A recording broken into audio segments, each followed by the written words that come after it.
وسلم علی رسولہ الکریم اما بعد مسئلہ فاتحہ خلف الامام۔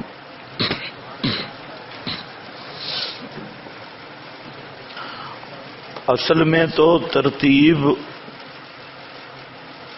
وہ جو مسائل اشارات فوٹ اسٹیٹ ملنے تھے اس کے مطابق ہماری ترتیب کچھ اور تھی، لیکن وہ شاید کل آئیں جب بعد میں وہ مشین خراب ہوئی تو ان کی کاپیوں بنانے پر بھی وقت لگے گا، اس لیے بعض مسائل چونکہ وقت بہت کم ہے تو آپ حضرات بعض چیزیں لکھ لیں، بعض سمجھ لیں۔ غیر مقلدین کے ساتھ اصل میں ہمارا اختلاف چند بنیادوں پر ہے۔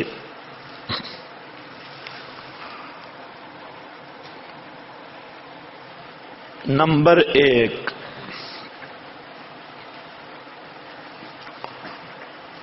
مسئلہ ہے ایمان بالقرآن۔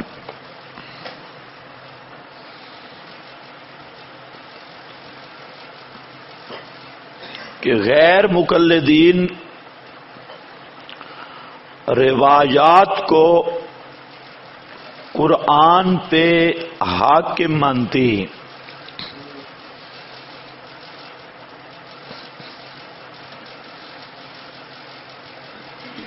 جبکہ ہمارا دعویٰ ہے کہ روایات پر قرآن حاکم ہے۔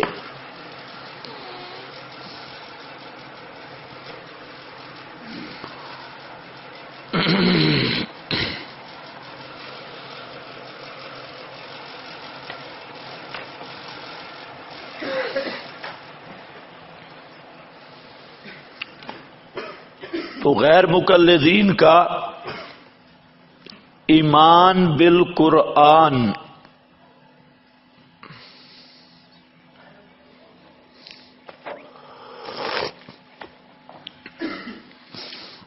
درست نہیں ہے،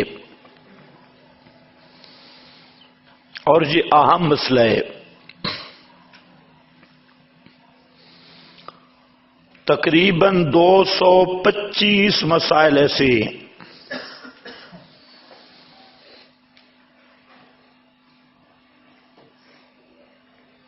جس میں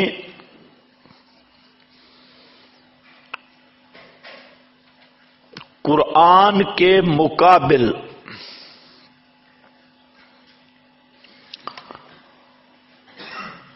روایت پرستی کا شکار ہیں۔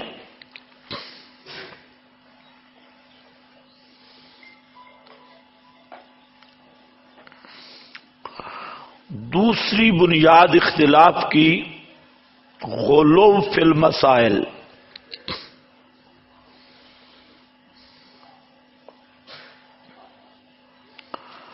غلو فی المسائل، مسائل میں فروعات میں غلو اختیار کرتے ہیں۔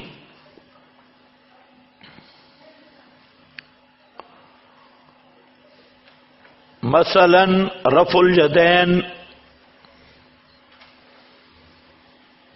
خلف الامام، قرات خلف الامام، آمین بالجہر، وضع الیدین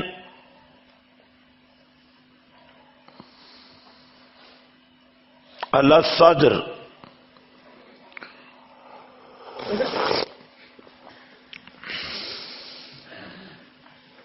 وغیرہ۔ ان مسائل کی انہوں نے حیثیت بدلی ہے۔ تو ہمارا اختلاف غیر مقلدین کے ساتھ نفس مسائل میں گفتگو یا مناظرہ نہیں، ہمارا گفتگو یا مناظرہ ان کے غلب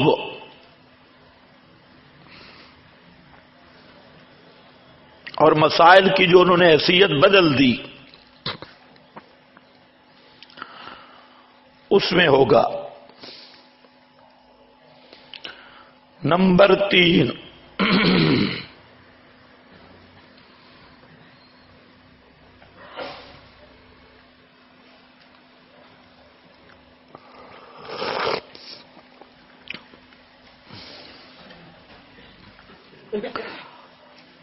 ماخذ دلائل۔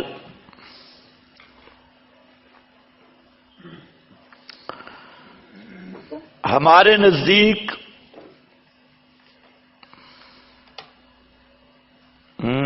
ماخذ مسائل، دلائل نہیں،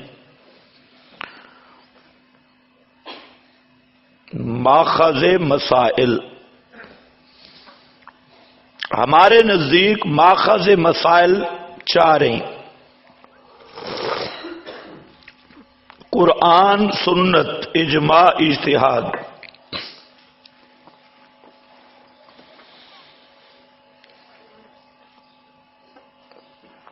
غیر مقلدین کے نزدیک اصل مذہب میں ماخذ 2 ہیں: قرآن اور حدیث۔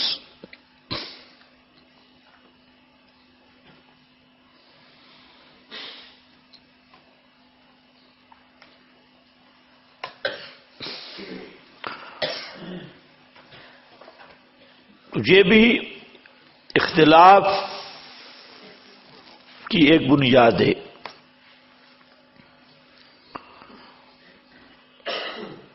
یعنی اس میں ہم ثابت کریں گے کہ مسائل کا ماخذ 4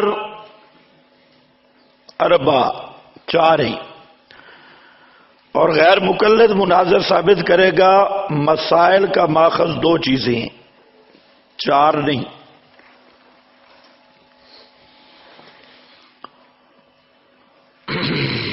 نمبر 4،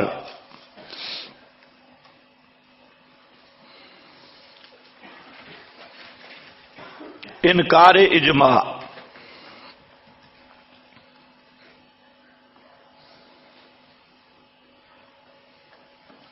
بالخصوص اجماع صحابہ۔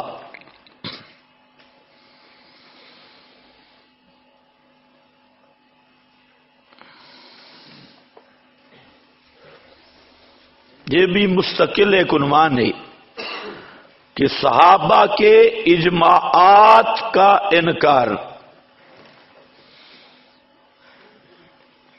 مثلا طلاق ثلاثہ،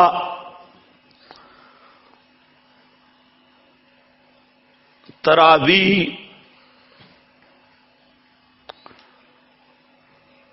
اذان عثمانی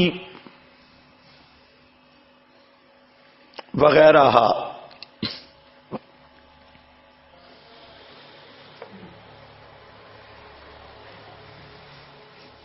اب ان مسائل پر صحابہ کا اجماع موجود ہے: 3 طلاقوں پر، 20 تراویح پر، اذان پر،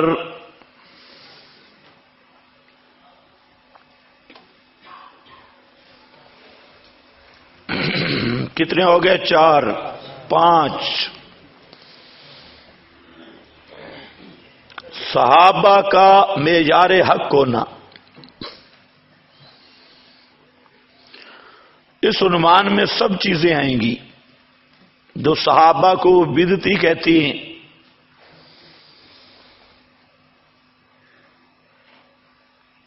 اور اقوال صحابہ کو مطلقاً حجت نہیں مانتے۔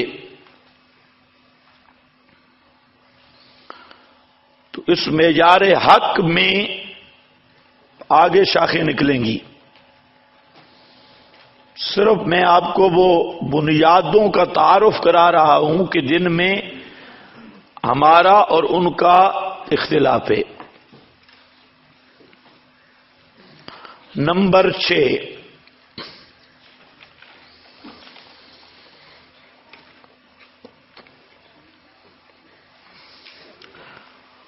تحریفات غیر مقلدین.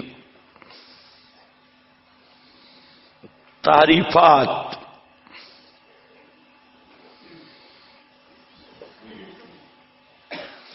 ان تعریفات میں کتاب و سنت کا جو انہوں نے معنی بدلے، مصداق بدلے،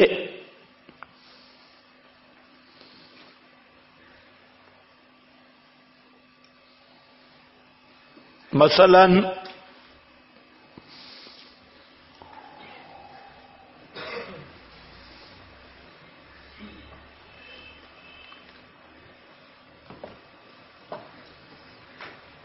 تقلید المشرکین کی آیات کو تقلید المجتہدین پر فٹ کیا.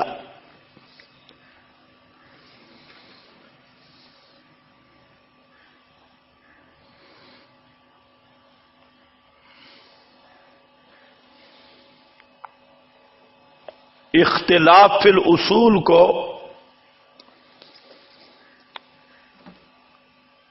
اختلاف فی الفروع پر فٹ کیا. اگر یہ بنیادیں آپ سمجھ لیں تو بہت سارے مسائل اس میں آئیں گے. قرآن کریم میں جہاں پر اصولی اختلاف کا بیان ہے، انہوں نے اس تفرقہ، اس اختلاف کو فروعات پر فٹ کر دی ہے. یہ بھی تحریف ہے.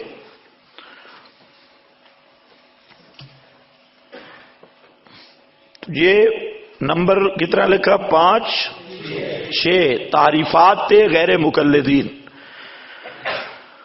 یہ 6 بنیادیں ہیں، 6 عنوان ہیں.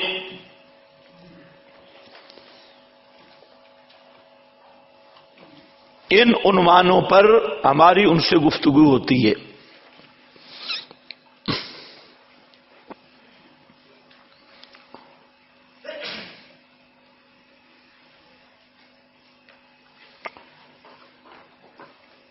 ایک عنوان کو لے رہا ہوں، غلو فی المسائل. جو ایمان بالقرآن کا مسئلہ ہے، یہ انشاءاللہ ساتھ ساتھ چلے گا تفسیر میں. اس کو الگ بیان کرنے کی ضرورت ہی نہیں. آپ کے ذہن میں یہ بات جب عنوان ہوگا تو انشاءاللہ آپ خود جمع کرنا چاہیں گے. اسی عنوان کو الگ کاپی پر لکھ کر تو ان کو جمع کرتے ہیں. وہ الگ اس لیے بھی نہیں کہ کچھ اپنے بھی نہ سمجھ اس عنوان سے الرجی ہوتی ہے. جن کو مسئلہ کا زیادہ پتہ نہیں ہوتا، صرف درسگاہوں میں ضرب یضرب ضربن سے لے کر حدث من حال تک یہاں بیٹھے ہیں. حالانکہ چاہیے یہ تھا کہ یہ کام وہ ہمارے سپرد کرتے. یہ ان کا کام ہے صرف بس طالب علموں کو پڑھائیں، وبہ قال حدثنا تک. اگلا کام ان کا نہیں. جس کا کام اسی کو ساجے. یہ جو غیر مقلدین نے شور کیا یہ جی حنفی حدیث کو نہیں مانتے، ایک کتاب ہے اس میں انہوں نے لکھا کہ احناف کا رسول اللہ سے اختلاف. میرے پاس ہے احناف کا رسول اللہ سے اختلاف. ایسے خبیث ہے. اور جب ہم نے یہ عنوان رکھا کہ اہل حدیث کا اللہ سے اختلاف، وہ کہتے ہیں یہ حدیث نہیں مانتے، ہم کہتے ہیں یہ قرآن نہیں مانتے، ان کا قرآن پہ ایمان نہیں. یہ اتنا زبردست مؤثر نسخہ ہے کہ اس نسخے کو آپ آزما کر دیکھیں. آزمائیں، ہم نے آزمایا. کئی وہ جو ان کے پکے بن چکے تھے، حالانکہ اہل حدیث سے واپس آنا بڑا مشکل ہے. سارا مادر پدر آزاد مذہب ہے، لیکن اس نسخہ بہترین گولی ہے ایک طرف قرآن، دوسری طرف غیر مقلد شیطان. اب یہ بن گیا میزان، اب اس کو تولو. تو اس چیز نے ان کو اتنا پریشان کر رکھا ہے، وہ میٹنگیں ہو رہی ہیں اور ساری کھلبلی ہے کہ یہ کیا ہو گیا، لیکن ہم مجبور ہیں کہ یہ اپنے ہمیں نہیں چھوڑتے. تو یہ کیا کر دیا، یہ کیا کر دیا، بات وہی ہے. خیر، غلو فی المسائل میں ایک مسئلہ ہے فاتحہ خلف الامام. اب ذرا بات سمجھو. ایک اختلاف ہے فقہا کا، مجتہدین کا، اور ایک اختلاف ہے غیر مقلدین کا. عام طور پہ یہ سمجھتے ہیں کہ مجتہدین کا اختلافی مسئلہ ہے، اس لیے اس پہ لمبی بات کی ضرورت نہیں، لیکن یہ انتہائی دھوکہ ہے.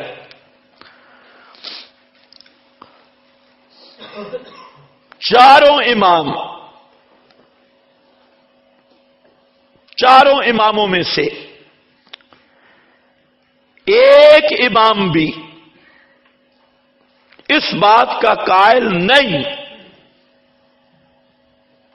کہ مقتدی سورہ فاتحہ نہ پڑھے تو مقتدی کی نماز باطل ہے.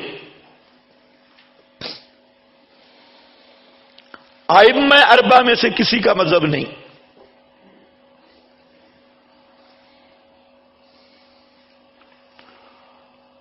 جبکہ غیر مقلدین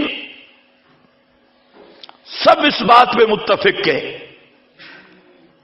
بڑے چھوٹے کھوتا ریڑھی والے سمیت. ان کا مذہب یہ ہے، غیر مقلدین کا دعویٰ کہ مقتدی فاتحہ نہ پڑھے تو مقتدی کی نماز باطل ہے، نماز ہی کوئی نہیں. یہ صغرا ہے. من ترک الصلاۃ متعمدا فقد کفر، یہ کبرا ہے.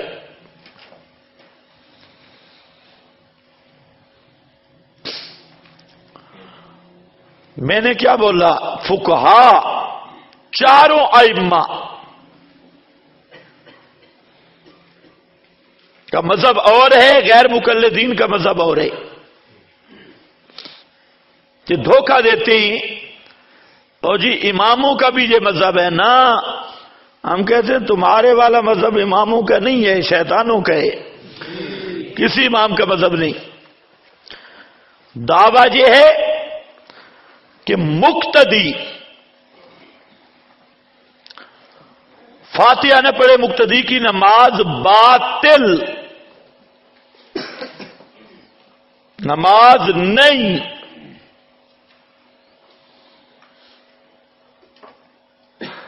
ہمارا جو جھگڑا ہوگا وہ اس نقطے پہ ہوگا. میں نے آپ کو بتا دیا کہ غلب میں مناظرہ ہوگا، جو ان کا غلب ہے. اب ہمارے ساتھی نفس مسئلہ پہ گفتگو کرتے ہیں، نفس مسئلے پہ گفتگو کی کوئی ضرورت نہیں. جو ہمارا اختلاف ہے اور اس مسئلے میں ہماری حیثیت چاروں ائمہ کا ترجمان ہونے کی ہے، ائمہ اربعہ اہل سنت. یہ اختلاف ائمہ کا نہیں ہے، یہ اختلاف اہل سنت اور غیر مقلدین کا ہے.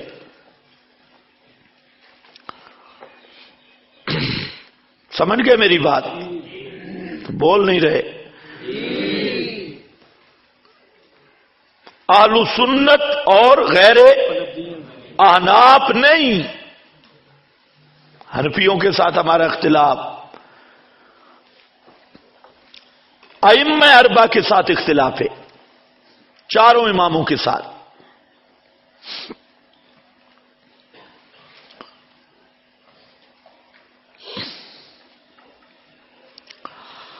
اب ایک بات میں بطور فائدہ کے ذکر کرتا ہوں، حالانکہ مناظرہ کی گفتگو میں اس کی ضرورت نہیں، لیکن آپ کی معلومات کے لیے فائدہ کا عنوان دے دو. وہ ہے کہ ائمہ اربعہ کا مسلک کیا ہے. ائمہ اربعہ کا مسلک قرات خلف الامام میں، یہ آپ کو معلوم ہونا چاہیے.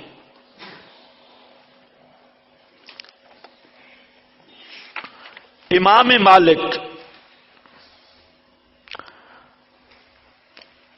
اور حضرت عبداللہ ابن مبارک یہ امام بخاری کے استاد ہیں، اور امام ابو حنیفہ کے شاگردوں سے ہیں.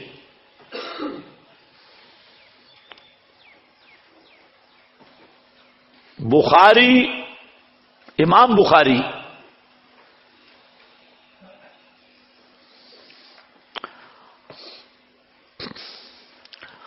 امام ابو حنیفہ کے شاگردوں کے بھی شاگرد ہیں اور شاگردوں کے شاگردوں کے بھی شاگرد ہیں. یہ بات ذہن میں رہے. اور امام بخاری بنے تب سب سے پہلا استاد ابو حفص الکبیر ہے امام بخاری کا. ابو حفص الکبیر، اور یہ شاگرد ہے امام محمد کا، اور امام محمد شاگرد ہے امام ابو حنیفہ کے.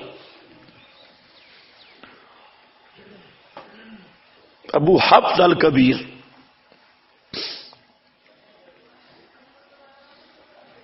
خیر یہ ایک مستقل بحث ہے. امام بخاری کے اساتذہ، ان کے شاگرد، بخاری کی سند،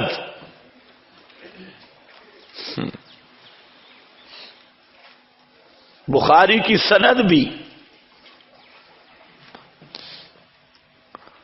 جو بخاری ہم تک پہنچی، 4 واسطے، 4 سندیں، جن میں 2 حنفی ہیں،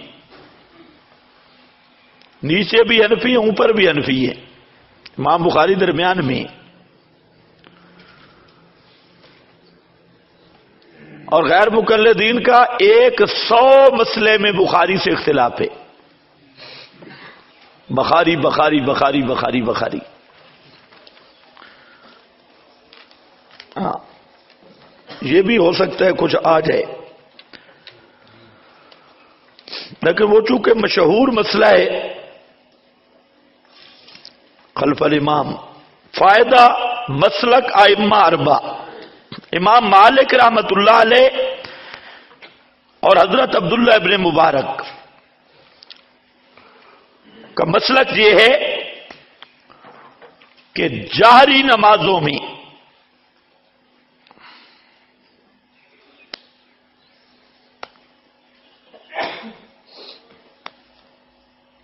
مقتدی پر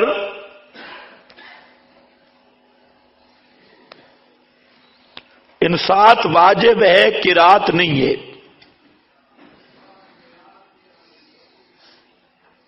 کوئی قرات نہیں ہے. امام مالک بھی اسی کا قائل ہے، عبداللہ ابن مبارک بھی.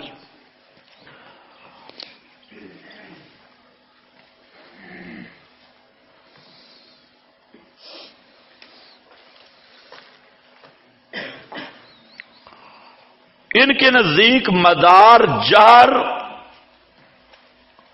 جہرن اور سرن قرات ہے، چاہے مقتدی بالفعل سن رہا ہو یا نہ سن رہا ہو. مثلا صبح کی نماز ہے، امام صاحب کو زکام ہے اور امام صاحب آہستہ قرات کر رہا ہے اور وہ پیچھے مقتدیوں والی صف تک آواز نہیں جا رہی.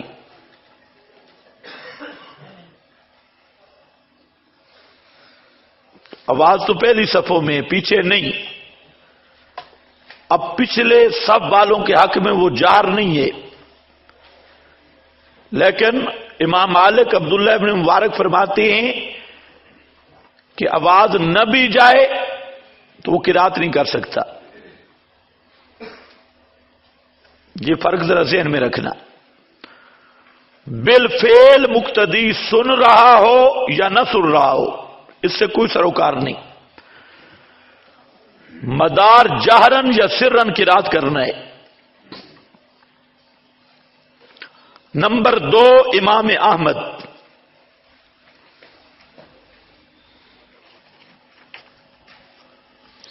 امام احمد بن حنبل کا مذہب یہ ہے کہ مدار امام کی قرات سننا نہ سننے پر ہے.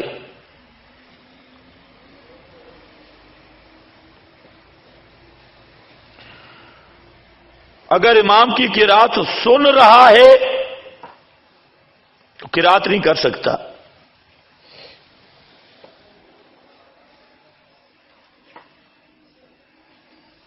اور اگر ایسی جگہ میں ہے کہ امام کی قرات کا سماع نہیں تو قرات کر سکتا ہے، لیکن فرض یا واجب نہیں ہے.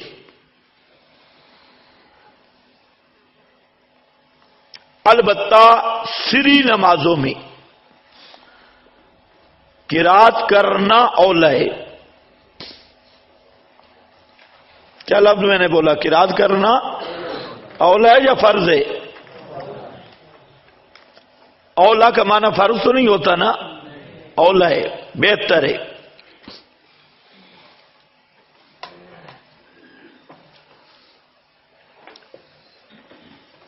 تیسرے امام امام شافعی.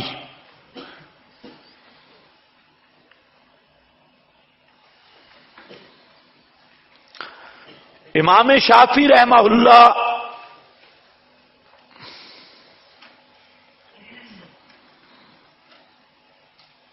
کی کتاب الام تو ان کی اپنی لکھی ہوئی ہے.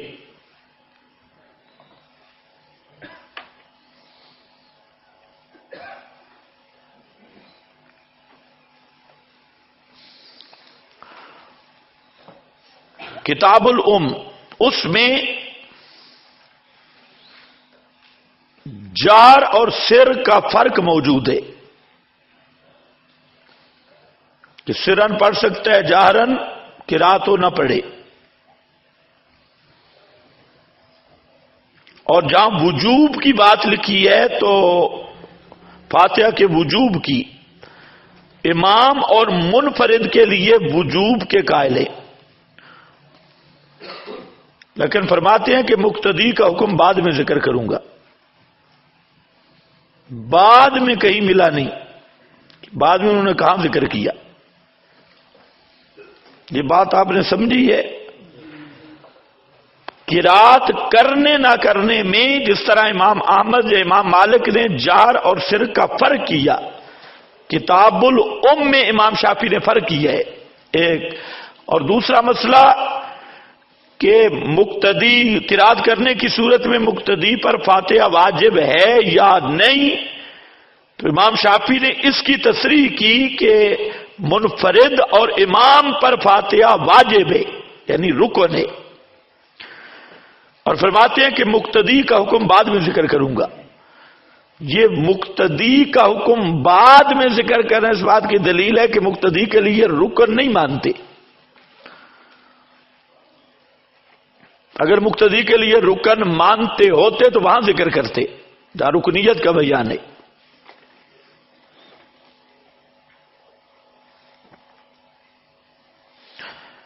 امام شافعی رحمہ اللہ کے آخری 2 سال مصر میں گزرے.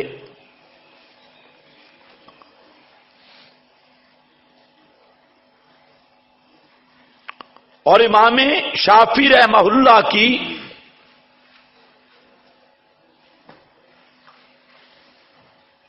مسند پر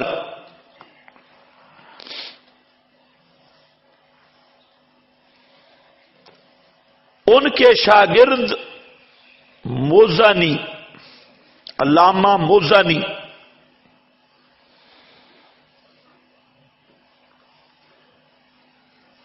مقرر ہوئے.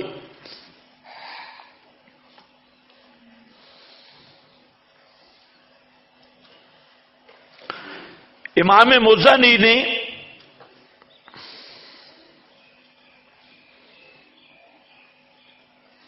المختصر ایک رسالہ لکھا، مختصر المزنی.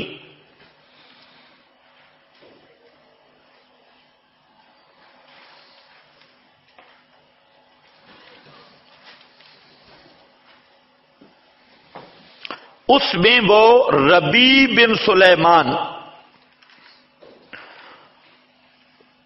یہ بھی امام شافعی کے ایک شاگرد ہے، ربیع بن سلیمان کے حوالے سے لکھتے ہیں کہ امام شافعی رحمہ اللہ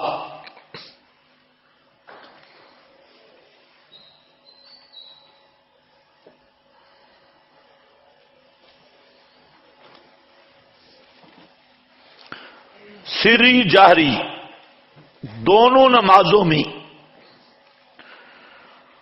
فاتحہ خلف الامام کے قائل ہو گئے تھے.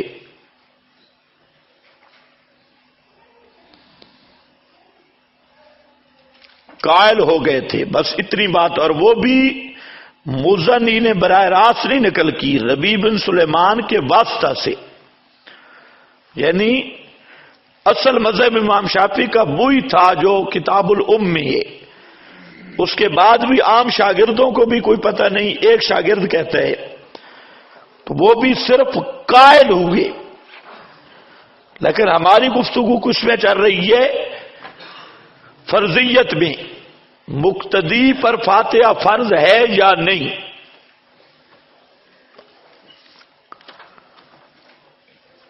اب ان تینوں امام مالک، احمد، شافعی سے یہ نہیں مل سکا کہ مقتدی کو کوئی ایک امام کہتا ہو کہ مقتدی اگر فاتحہ نہ پڑھے اس کی نماز نہیں. اللہ کرے آپ کو سمجھ آئے. فاتحہ پڑھنا نہ پڑھنا الگ بات ہے. اس بات میں غیر مقلدین سے ہمارا کوئی نزاع نہیں، یہ ہمارے گھر کا مسئلہ ہے. ہمارا جو اختلاف ہے غیر مقلدین سے کس میں ہے؟ ان کے غلو میں، کہ جو مقتدی فاتحہ نہیں پڑھتا اس کی نماز نہیں. اس نقطے پہ اختلاف ہے.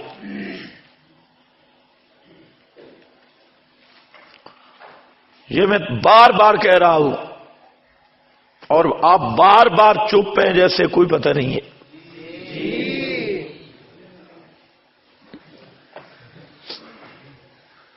صرف ایک ہی بات ہے، ائمہ کا مسلک میں نے بطور فائدہ کے آپ کے سامنے ذکر کیا. ان میں امام مالک، امام احمد، عبداللہ ابن مبارک سری میں ہمارے ساتھ ہے، جاری میں ہمارے ساتھ ہے، قرات کے قائل ہی نہیں. جبکہ غیر مقلدین سری ہو، جاری ہو، جنازہ ہو، نوافل ہو، فرض ہو، ہے دعوی دعوی. سری جاری دونوں میں مقتدی پر فاتحہ کو رکن مانتے ہیں اور فرض مانتی ہے. ائمہ والا مسلک ہے یا الگ مسلک ہے؟ اونچے بولو. ائمہ والا مسلک ہے الگ مسلک ہے؟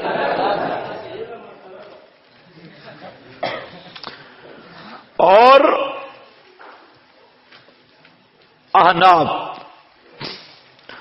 احناف کے ائمہ ثلاثہ، امام ابو حنیفہ، امام ابو یوسف، امام محمد، تینوں امام سری جاری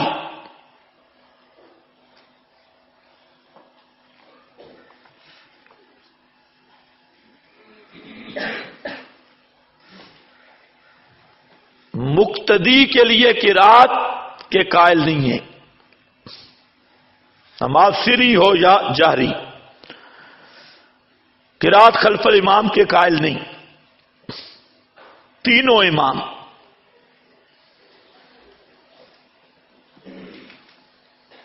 جہرن سرن دونوں طرح.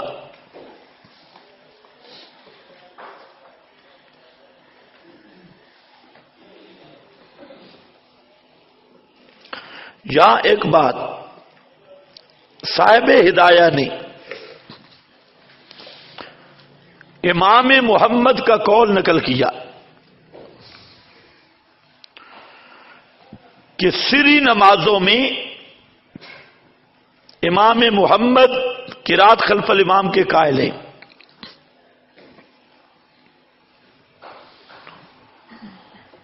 اس کو غیر مقلد بڑا اچھالتے ہیں کہ او امام محمد ہمارے ساتھ ہو گیا.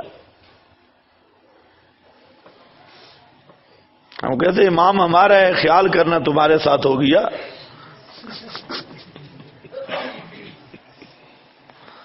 گڑبڑ ہوگی. حنفی امام ہے.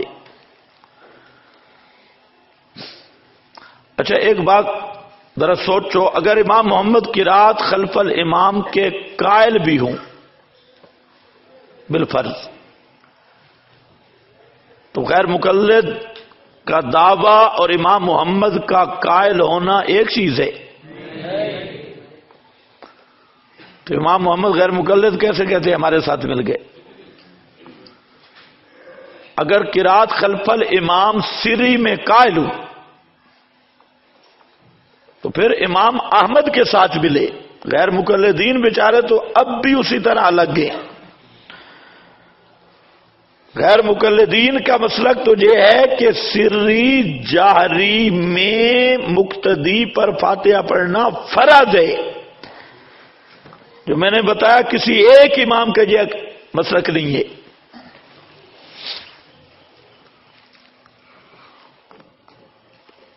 امام محمد رحمہ اللہ کا قرات خلف الامام سری نمازوں میں صاحب ہدایہ کی یہ نقل غلط پھر نقل ہے. اس لیے ہدایہ کے اندر بھی موجود ہے روبیہ. یہ روبیہ شوبیہ یہ خود بتا رہا ہے مجہول تمریز ہے. اور امام محمد کے اپنے ہاتھ سے لکھی ہوئی کتاب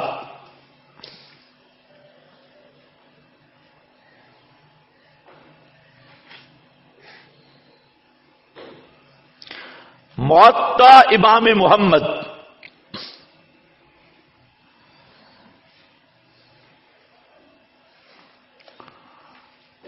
اس میں موجود ہے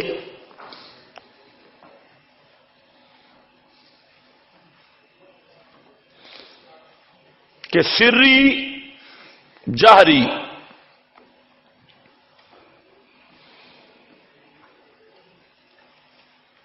یعنی سری کی تصریح ہے. سری جہری نمازوں میں امام کے پیچھے قرات نہیں.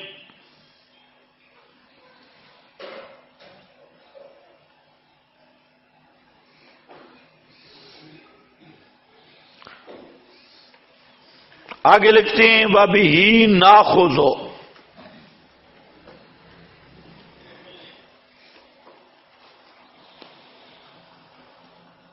اسی پر ہمارا عمل ہے. وَهُوَ قَوْلُ ابی حنیفہ و ابی یوسف اسی پہ ہمارا عمل ہے. اور امام ابو حنیفہ اور امام ابو یوسف کا بھی یہی مذہب ہے. یہ موطا محمد میں خود امام محمد کے ہاتھ کی لکھی ہوئی کتاب اس میں امام محمد کہہ رہے ہیں ہم سری نمازوں میں بھی قرات خلف الامام کے قائل نہیں. اب امام محمد کی اپنی لکھی ہوئی کتاب کہتی ہے امام محمد اپنے ہاتھ سے لکھتے ہیں کہ ہم قائل نہیں. اور صاحب ہدایہ کی روبیہ پسند آ گئی اور امام محمد کا اپنے ہاتھ سے لکھا ہوا موطا وہ پسند نہیں. تو یہ ہے غیر مقلدین کی خیانت.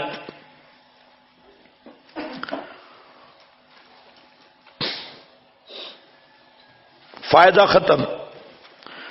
اس فائدے کا آپ کو کیا فائدہ؟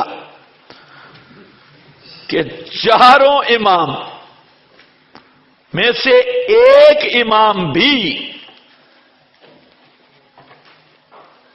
اس نظریہ کا نہیں کہ مقتدی اگر فاتحہ نہ پڑھے جہری سری میں تو مقتدی کی نماز باطل ہے. یہ کسی امام کا نظریہ نہیں ہے، یہ صرف امام توقان کا نظریہ ہے.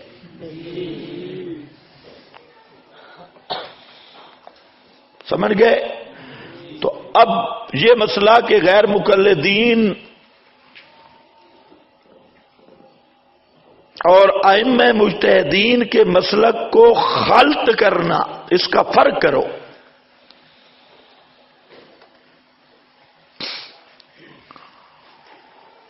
اب آؤ بحث پہ.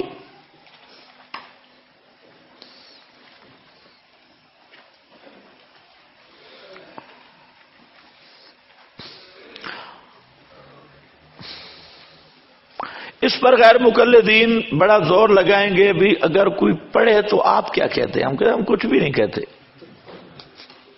ہم نے کیا کہنا ہے؟ اس مسئلے میں ہمارا آپ سے رولا ہی نہیں ہے. پڑھنا نہ پڑھنے میں جھگڑا ہی نہیں، جھگڑا اس میں ہے کہ نماز ہوتی ہے یا نہیں ہوتی. اس لیے ہوشیار رہو، پھر نہ الجھ جاؤ. اکثر مناظروں میں یہی الجھاؤ ہوتا ہے، پڑھنا چاہیے یا نہیں، تم کیا کہتے ہو؟ ہم وہی کہتے ہیں چاروں امام جو کہتی ہے، اور چاروں امام متفق کے کہ مقتدی فاتحہ نہ پڑھے اس کی نماز ہو جاتی ہے. ہم بھی یہی کہتی ہے. ایک امام کا فتویٰ نہیں، مقتدی فاتحہ نہ پڑھے اس کی نماز باطل ہے. گفتگو اسی نقطے پہ ہوگی. سرن جارن اس کا پورا مذہب غیر مقلدین کا لے آؤ، ان سے تحریر کرواؤ کہ سری جہری نمازوں میں مقتدی فاتحہ نہ پڑھے اس کی نماز باطل ہے. مقتدی کی تصریح، بطلان کی تصریح.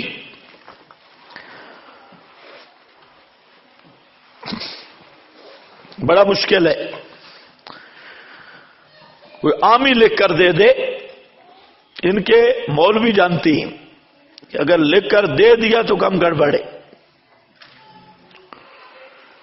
بہرحال یہ تصریح ضروری ہے. ایک دوسرا کہ قرات خلف الامام یعنی فاتحہ کی قرات فرض ہے، اور فاتحہ کے ماں بعد جو دوسری 7 سورت ہے اس کی قرات کا بھی حکم بیان کرو تاکہ مسئلہ صاف ہو. غیر مقلدین سے سوال ہے کہ تمہارے نزدیک فاتحہ خلف الامام تو فرض ہے، اور 7 والی سورت مقتدی پر فرض ہے یا منع ہے؟ اس کی بھی تصریح ہو، فرض ہے یا نہیں، تاکہ دلیل جب دے تو دونوں چیزیں ہوں کہ فاتحہ فرض واجب اور 7 والی سورت حرام. بھائی امام فاتحہ کے ساتھ سورت پڑھتا ہے کہ نہیں پڑھتا؟ اس سورت کی بات کر رہا ہوں. اس کا حکم بھی ذرا پوچھنا ہے.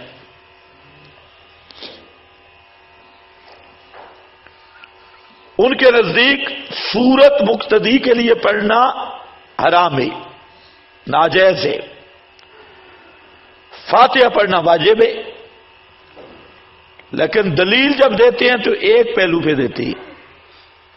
حالانکہ دلیل میں دونوں باتیں ہونی چاہیے کہ مقتدی فاتحہ پڑھے 7 والی سورت نہ پڑھے. پورا مذہب تو تب ہے.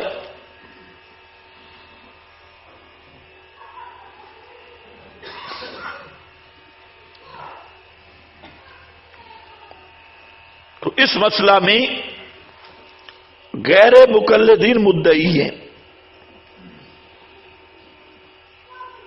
قانوناً ہم سائل ہیں،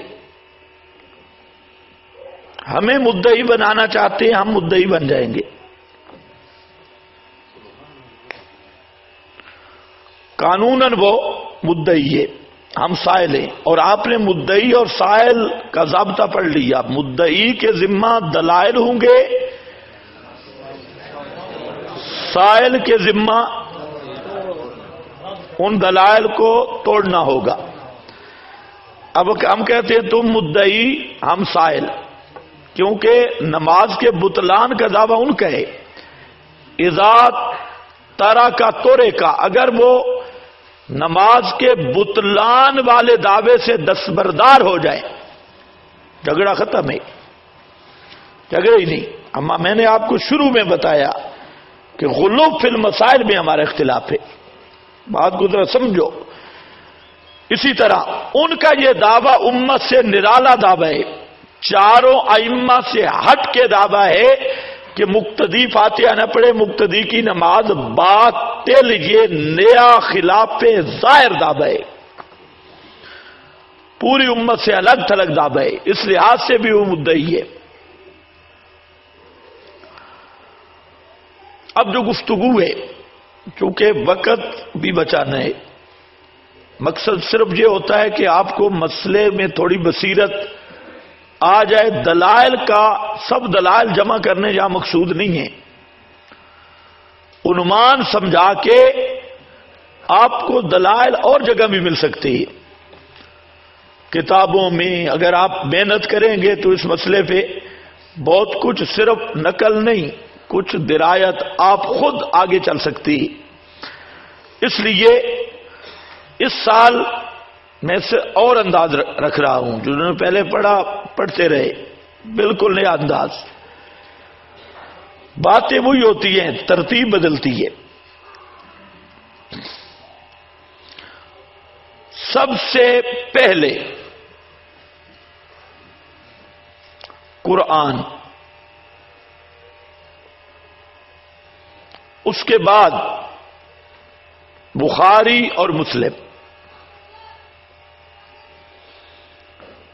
ان تین کتابوں سے فیصلہ، قرآن، بخاری، مسلم.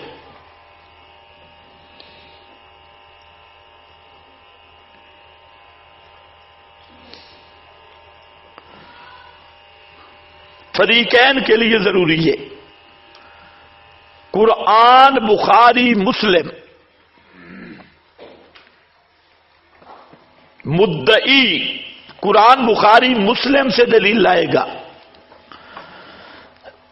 اور جب تک یہ فیصلہ نہیں ہو جاتا کہ مدعی تحریراً اقرار کرے گا کہ میری دلیل قرآن میں بھی نہیں، بخاری میں بھی نہیں، مسلم میں بھی نہیں، تو دیگر کتب حدیث پیش کرنے کی اجازت ہوگی. جب تک یہ فیصلہ نہیں ہوتا اس وقت تک ابو داؤد، ترمذی، ابن ماجہ کی طرف نہیں جانے دیں گے. قرآن، بخاری، مسلم، تین کتابیں. میری بات سمجھ رہے ہیں کہ نہیں؟ یہ میری تحریر طالب الرحمان کے پاس پڑی ہے، سال ہو گئی ہے، وہاں پڑی ہے جہاں ترنول کے ساتھی ہے، یہ مناظرہ کروانے والے تھے. تو اس نے کہا شرائط، میں نے ایک ہی شرط لکھی، صرف ایک شرط. میں نے کہا مدعی وہ خود بنا، موضوع بھی انہوں نے متعین کیا خلف الامام. تو میں نے تحریراً شرط لکھی. ایک شرط تو یہ تھی کہ غیر مقلدین کی طرف سے مناظر طالب الرحمان ہی ہوگا، مناظر بدلنے کی اجازت نہیں ہوگی.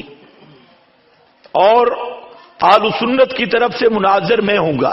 اپنا نام لکھا اور میں نے کہا جس فریق کا مناظر حاضر نہ ہوا اس فریق کی شکست ہوگی. ایک تو اس میں فرض کیا. دوسرا لکھا مدعی پر لازم ہے کہ قرآن، بخاری، مسلم سے دلیل لائے گا، اور جب تک یہ تحریر نہیں دے گا کہ میرا مذہب قرآن میں بھی نہیں، بخاری میں بھی نہیں، مسلم میں نہیں، اس وقت تک کسی دوسری حدیث کی کتاب اٹھانے کی اجازت نہیں ہوگی۔ تحریراً لکھ کے دے دے کہ 3 کتابوں میں ہمارا مسلک نہیں، پھر آگے ترتیب سے اس کو کتب حدیث اٹھانے کی اجازت ہوگی، لیکن اس کے لیے شرائط وہ یہ حدیث صحیح پیش کرے گا۔ وہ تحریر ابھی تک پڑی ہے، وہ بیچارہ بڑی کوشش کی کہ یہ شرط اٹھ جائے۔ میں نے کہا کیوں اٹھ جائے؟ لوگوں کو تم دھوکہ دیتے ہو، بخاری بخاری بخاری، اب پتہ چلے گا نا بخاری میں تمہارا مذہب ہے یا ہمارا مذہب ہے، مسلم میں تمہارا مذہب ہے ہمارا مذہب ہے۔ اس لیے آپ کو بھی کہوں گا، آسان ترین بات قرآن بخاری مسلم، بس اس سے آگے جانے کی نہ آپ کو اجازت نہ ان کو اجازت۔ اور مسئلے میں مدعی وہ ہے، اگر ہمیں بنائیں تب بھی مسئلہ نہیں ہے، ہم بن جائیں گے مدعی۔ میں آپ گفتگو اس انداز میں کروں گا، آپ مدعی بنے آپ کی مرضی، سائل بنے آپ کی مرضی، دونوں پہلوؤں کو لاؤں گا۔ اس لیے سب سے پہلے قرآن اول نمبر۔ غیر مقلدین کے پاس قرآن کی اللہ کے فضل سے کوئی دلیل نہیں، قرآن سے دامن خالی۔ کہتے ہیں اہل حدیث کے 2 اصول، اطیع اللہ، ان کو کہو فاتحہ میں اطیع اللہ کہاں گیا؟ اب تو کہو اہل حدیث کا ایک اصول، نرا فراڈ اور بک بک فضول۔ اب کہاں گیا قرآن؟ قرآن و حدیث، قرآن و حدیث۔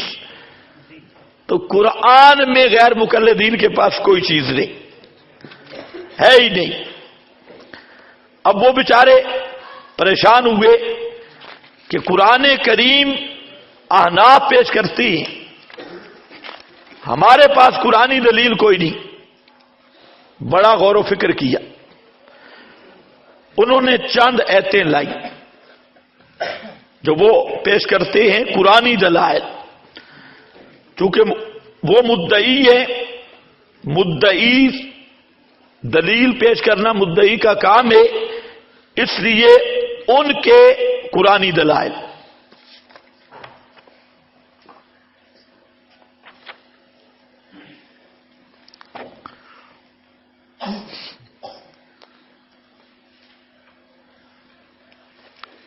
دلیل نمبر 1، کن کی دلیل بھائی؟ ہاں، ان کو مدعی بنایا، ہم بھی بن جائیں گے لیکن ابھی صبر، ابھی ان کی دلیل کہتے ہیں قرآن میں وَلَقَدْ آتَيْنَاكَ سَبْعًا مِّنَ الْمَثَانِي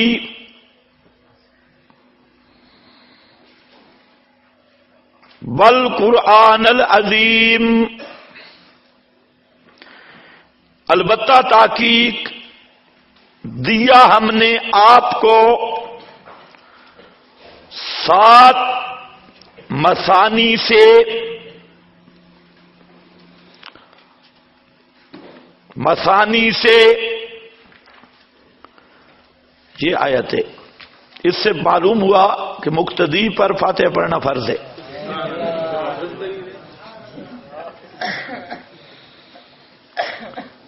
یہ انہوں نے کتابوں میں لکھا ہے، ایسے میں بنا نہیں رہا، ان کی کتابیں۔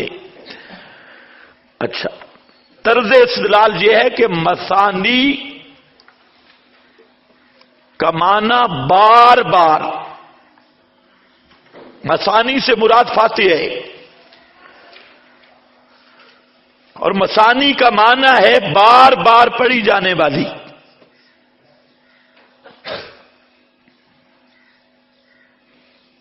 تو سورہ فاتحہ مثانی تب بنتی ہے کہ امام بھی پڑھے، مقتدی بھی پڑھے۔ مسانی کا معنی، مسانی سے مراد فاتحہ، مسانی کا معنی بار بار بار بار دہرائی جانے والی سورت. تو سورہ فاتحہ مسانی ہے ہی اس لیے، مسانی کہا اس لیے گیا کہ مقتدی بھی پڑھے اور امام بھی پڑھے. یہ ہے دلیل نمبر 1 مدعی کی قرآن سے. الجواب،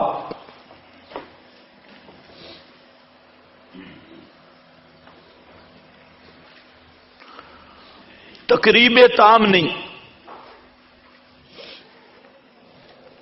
دعویٰ اور دلیل کی مطابقت نہیں. دعویٰ مقتدی پر فاتحہ پڑھنا فرض ہے، مقتدی اگر فاتحہ نہ پڑھے اس کی نماز باطل ہے. دلیل میں نہ نماز کا ذکر، نہ بطلان کا ذکر، اور نہ فاتحہ کا ذکر.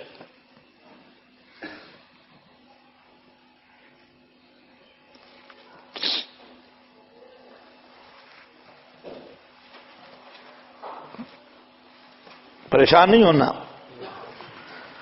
نہ فاتحہ کی تصریح قرآن میں نہیں ہے، قرآن میں سبع من المثانی ہے، فاتحہ نہیں.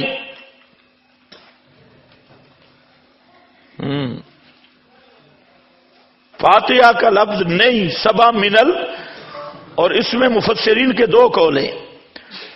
ایک ہے کہ سب ان سے مراد پہلی 7 صورتیں ہیں، فاتحہ ہے پہلی 7 صورتیں، سبع من المثانی. اور ایک قول ہے کہ صرف فاتحہ. تو آیت محتمل ہوئی نا، متعین تو نہ ہوئی. دوسرا احتمال ہے کہ 7 صورتیں، پھر تو ماشاءاللہ امام اور مقتدی دونوں پر پہلی 7 صورتیں پڑھنی فرض ہے. ہر نماز میں انشاءاللہ اہل حدیث بنیں گے ہی کوئی نہ. پہلی 7 صورتیں بقرہ سے نکلے گا تو پتہ چلے گا. پہلی 7 صورتیں. تو یہ آیت محتمل للتعویلین. تو فاتحہ کی تصریح نہیں، بطلان کی تصریح نہیں، نماز کی تصریح نہیں، مقتدی کی تصریح نہیں. تو دلیل دعویٰ کے مطابق ہے یا نہیں؟ نہیں. تو اس کو کیا کہیں گے؟ تقریب تام نہیں ہے، لہذا استدلال مردود ہے. ایک اب ذرا خیال کرنا. نمبر 2،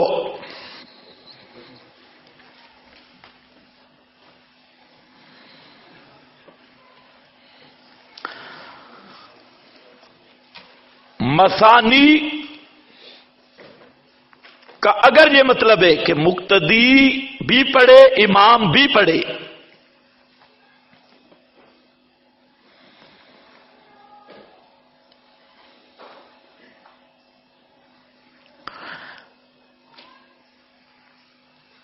مقتدی بھی پڑھے امام بھی پڑھے،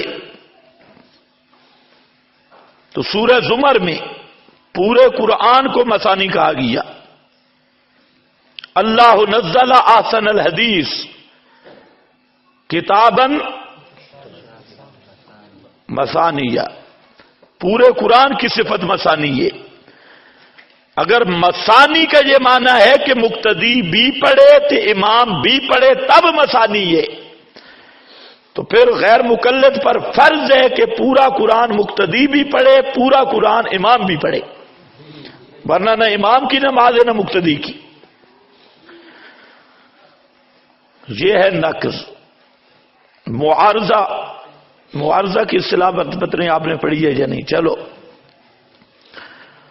ہاں بھائی، تو مثانی صرف فاتحہ کی صفت نہیں، مثانی پورے قرآن کی صفت ہے.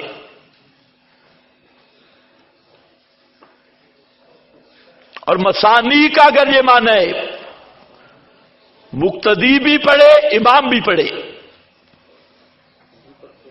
تو پورا قرآن امام پر بھی نماز میں پڑھنا فرض، مقتدی پر بھی پڑھنا فرض.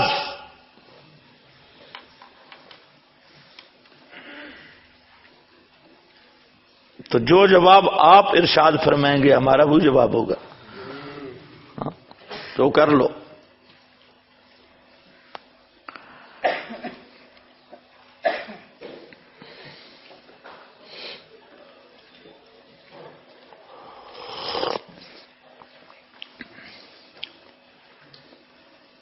دوسری دلیل،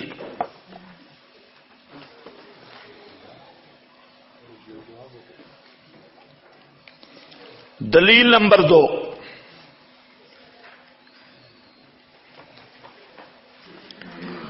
لیس للانسان الا ما سعى.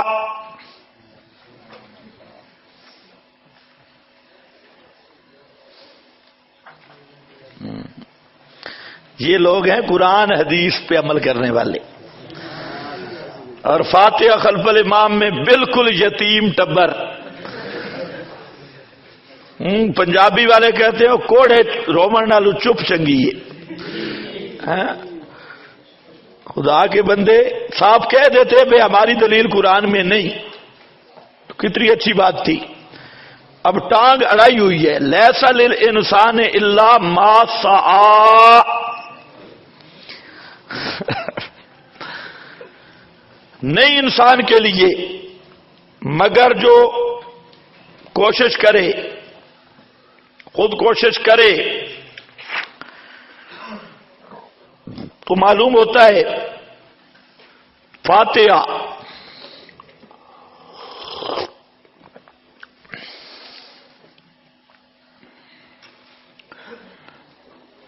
خود پڑھے گا تو فاتحہ ہوگی. تم کہتے ہو امام کا پڑھنا مقتدی کو کافی.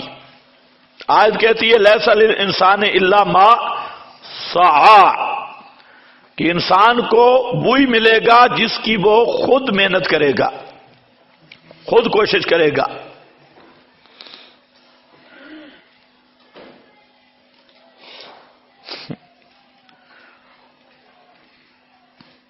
اس آیت کی اصل بات آ رہی ہے، اس سے عثمانیوں نے بھی استدلال کیا ہوا ہے اصال ثواب کے مسئلے میں، اور حضرات وہ وہاں ہوگی. اتنی بات ذرا سمجھے. ہم کہتے ہیں لیس للانسان الا ما سعى، بالکل ٹھیک. تو مقتدی فاتحہ پڑھتا ہے، ساتھ والی صورت نہیں پڑھتا، وہ امام پڑھتا ہے. تمہارا مقتدی فاتحہ کے بعد والی صورت نہیں پڑھتا، وہ امام پڑھتا ہے. اور تمہارے نزدیک بعد الفاتحہ امام کا پڑھنا مقتدی کے لیے کافی ہے.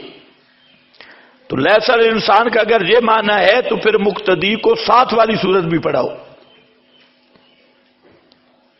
سمجھ گئے نا؟ ایک جواب تو اصولی وہی ہوگا جو پہلا جواب میں نے دیا کہ اس میں نہ فاتحہ کا ذکر، نہ نماز کا ذکر، نہ مقتدی کا ذکر، تو یہ تقریب تام نہیں ہے. ایک تو وہ ہوگا. دوسرا لیس للانسان الا ما سعى، کہ فاتحہ کے ماں بعد کی صورت تم بھی کہتے ہو مقتدی نہیں پڑھے گا، امام پڑھے گا. اور امام کی قرات مقتدی کی قرات ہوگی ماں بعد والی صورت. تب مقتدی کیا کرے گا؟ سکوت. تو ما سعى صرف فاتحہ میں اڑی ہے، بعد والی صورت کو شامل نہیں.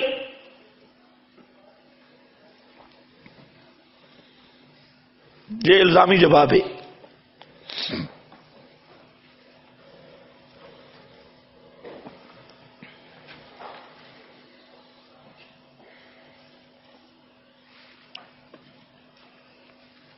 نمبر 3، ما سعى کا معنی متعین کرو.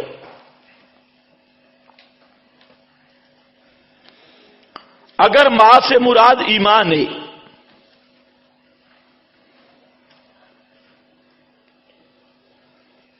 جیسا کہ مفسرین نے لکھا تو تمہارا استدلال باطل ہے.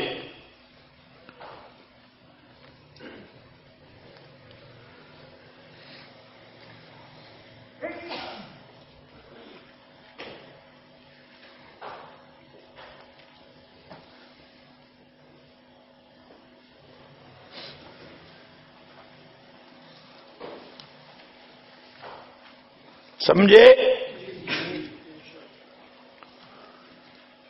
اور اگر اس سے مراد عمل ہے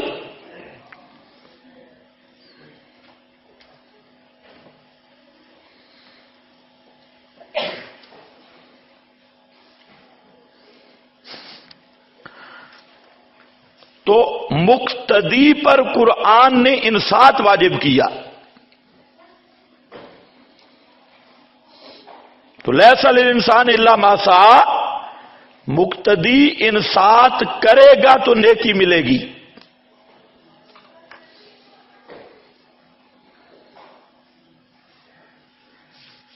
مقتدی پر شریعت نے کس کو واجب کیا؟ انصات. مقتدی کا عمل انصات ہے.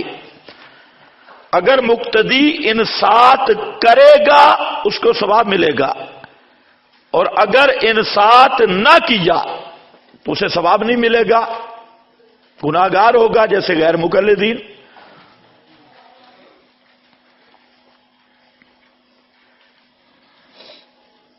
حنفی انصات کرتے ہیں تو ان کو ثواب مل جائے گا، غیر مقلدین انصات نہیں کرتے، ثواب سے محروم رہیں گے.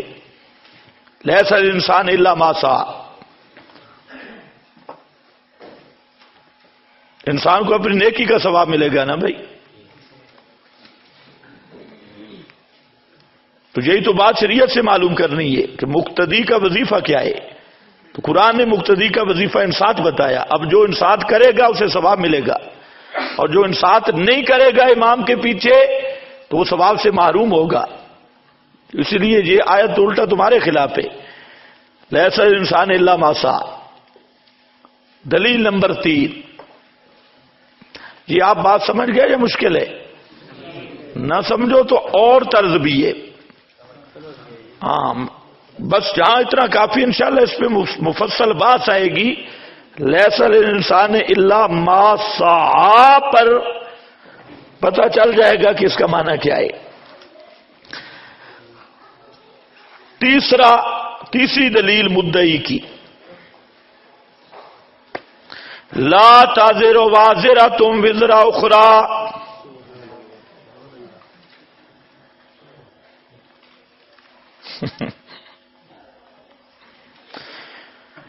کوئی کسی کا گناہ نہیں اٹھائے گا،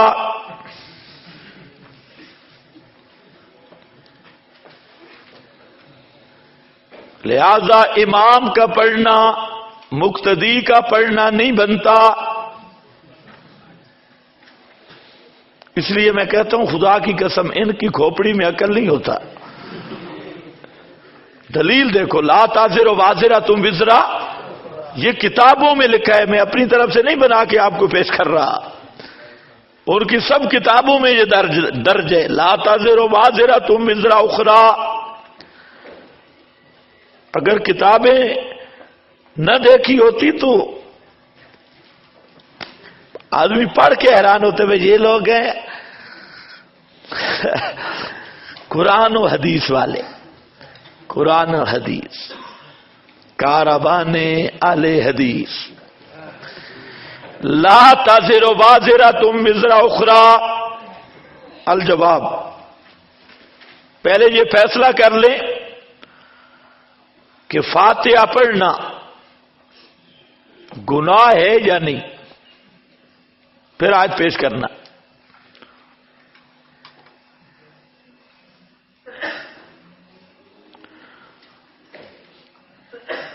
تو اس آیت کا استدلال میں پیش کرنا کا مطلب واضح ہے کہ فاتحہ بوجھ ہے.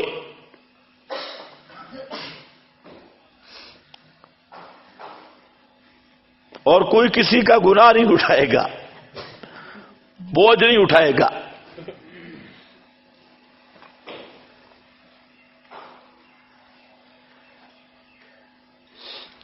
تو اس کی دو صورتیں ہیں. اگر فاتحہ بوجھ ہے تو اس کی دو صورتیں ہیں، گناہ ہے. دو صورتیں، ایک ہے نفس فاتحہ، یہ تو گناہ بن نہیں سکتی، اور ایک ہے امام کے پیچھے فاتحہ، جی البتہ گناہ ہے.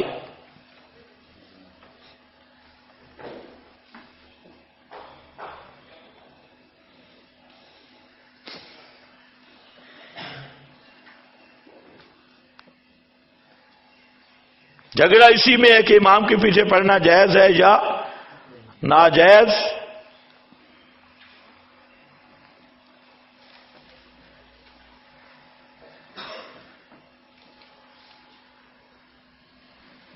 تو اب جو امام کے پیچھے فاتحہ پڑھنے کا گناہ کرے گا وہی اپنا گناہ کا بوجھ اٹھائے گا.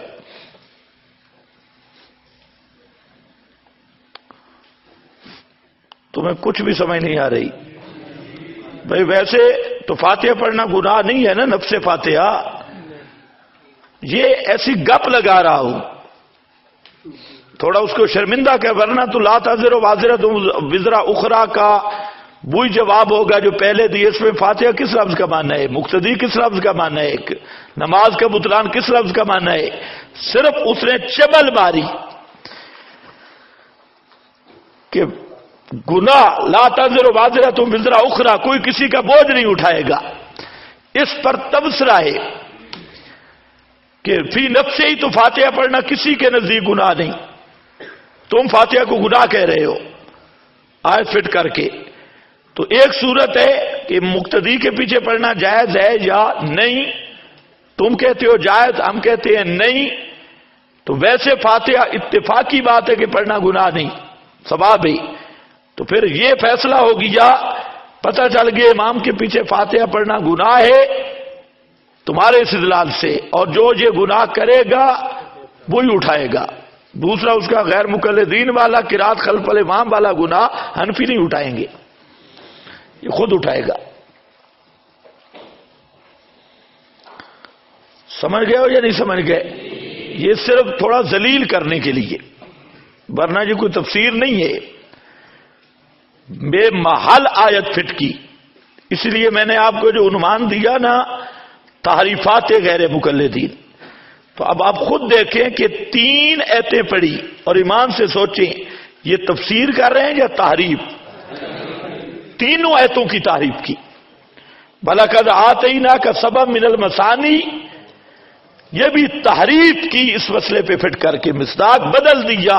يُحَرِّفُونَ الْكَلِمَ عَن مَّوَاضِعِهِ، اور لَيْسَ لِلْإِنسَانِ إِلَّا مَا سَعَىٰ، مصداق بدلا.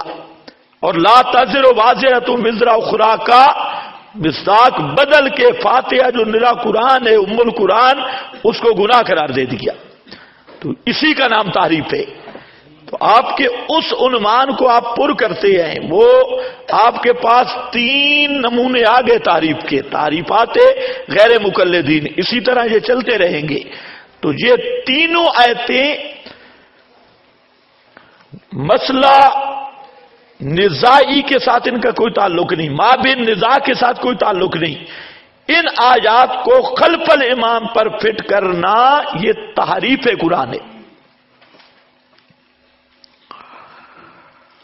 سمجھ گئے یا نہیں سمجھ گئے؟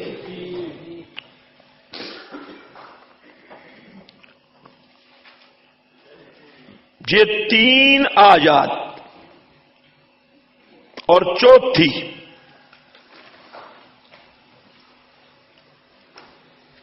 فَاقْرَؤُوا مَا تَيَسَّرَ مِنَ الْقُرْآنِ،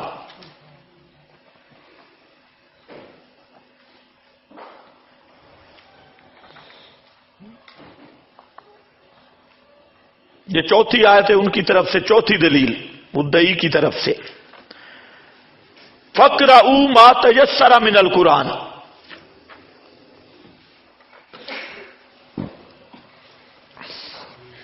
پڑھو جو میسر و قرآن سے معلوم ہوتا ہے. مقتدی پر فاتحہ فرض ہے. عجیب بات ہے. اب اس آیت سے براہ راست نہیں لیتے، میں نے بتا دیا وہی پہلے والا جواب کہ فقرؤ ما تیسر من القرآن، نہ مقتدی کی تصریح، نہ فاتحہ کی، نہ بطلان کی، تینوں چیزیں نہیں. اور آیت بھی غیر متعلق ہے. فقرؤ ما تیسر من القرآن، وہ اس کا محل تہجد ہے. تہجد اس کو جہاں فٹ کیا مقتدی پر، تہجد میں جماعت ہے ہی نہیں، وہاں مقتدی نہیں. جس باب میں جس مسئلے میں آیت آئی وہاں اقتداء مقتدی ہے ہی کوئی نہ. اس پر وہ تھوڑا مثالہ لگاتی کہ ملا جیمن نے لکھا نور الانوار میں کہ فقرؤ ما تیسر سے معلوم ہوتا ہے کہ مقتدی پر قرات واجب، اور اذا قرئ القرآن سے معلوم ہوتا ہے کہ مقتدی قرات نہیں کرے گا. لہذا دو ایتوں کا تعارض آ گیا. اذا تعارض تساقطا، وہاں سے لیں گے.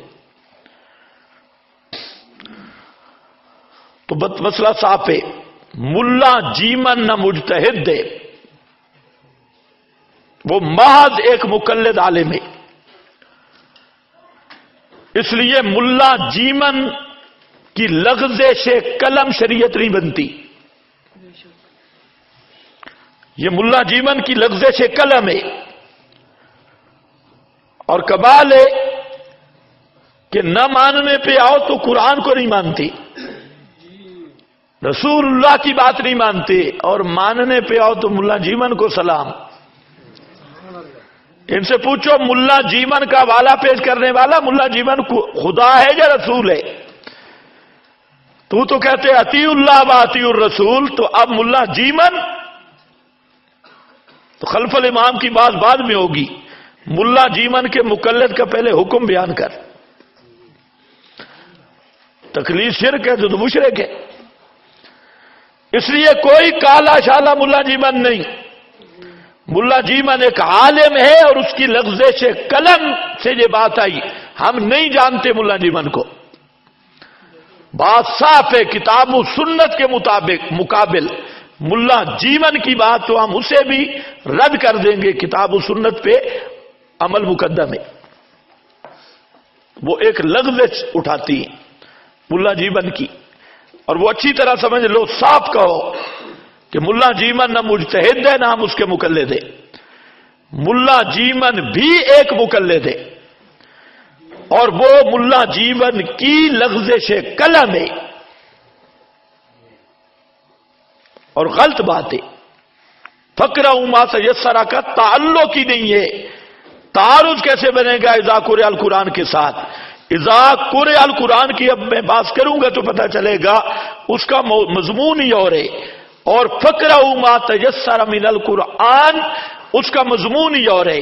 اور تم تو کہہ لو فاتحہ کے، اور قرآن کا ما تیسر تو بتا رہا ہے جو سورت مرضی پڑھ لو. فاتحہ کہاں سے نکالی؟ وہ تو پورے قرآن کو شامل ہے. یہ چار ایتیں مدعی کی طرف سے پیش ہوئی.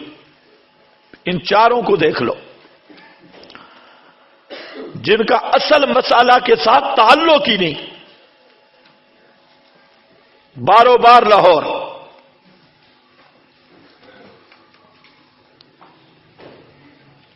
اب آؤ ہمیں مدعی بنا لو، ہم مدعی بنتی ہے. سورۃ الاعراف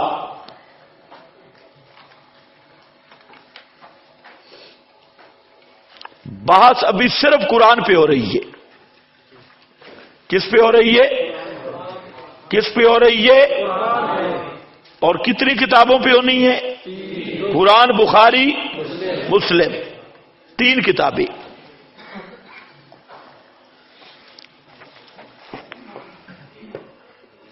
سورۃ الاعراف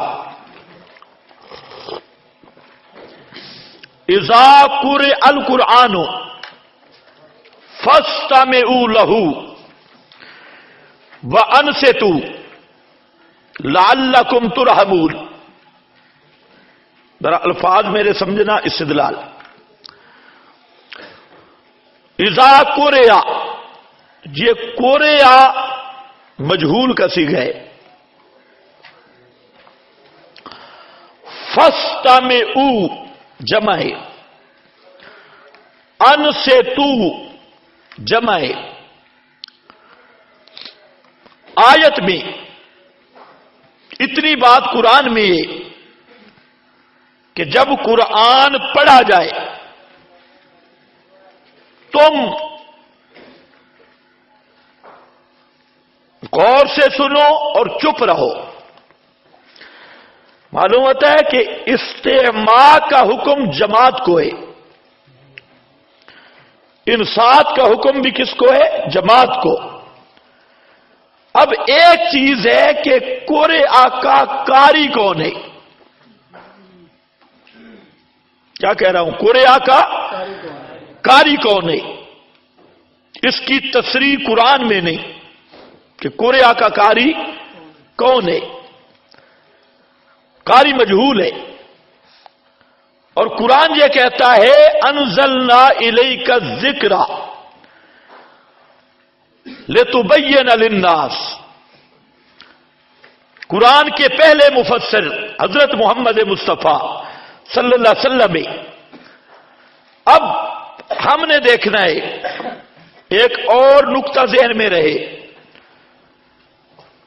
بات ہوگی کس پہ؟ قرآن کی آیت پہ. کس پہ ہوگی؟ کس پہ ہوگی؟ قرآن کی آیت پہ. اور ظاہر بات ہے قرآن کا معنی مفہوم متعین کرنے کے لیے کسی تفسیر کو بھی پیش کیا جا سکتا ہے، کیونکہ ہمارا دلیل تفسیر نہیں ہے، دلیل آیت ہے. لیکن اس کے مفہوم کو متعین کرنے کے لیے ہم آزاد ہیں، اہل فن سے متعین کریں گے.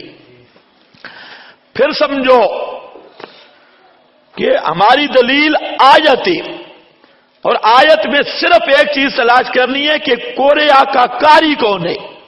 بس.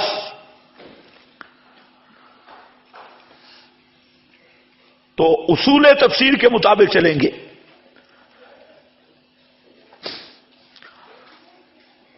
حدیث نبی کریم علیہ السلام پہلے مفسر ہے،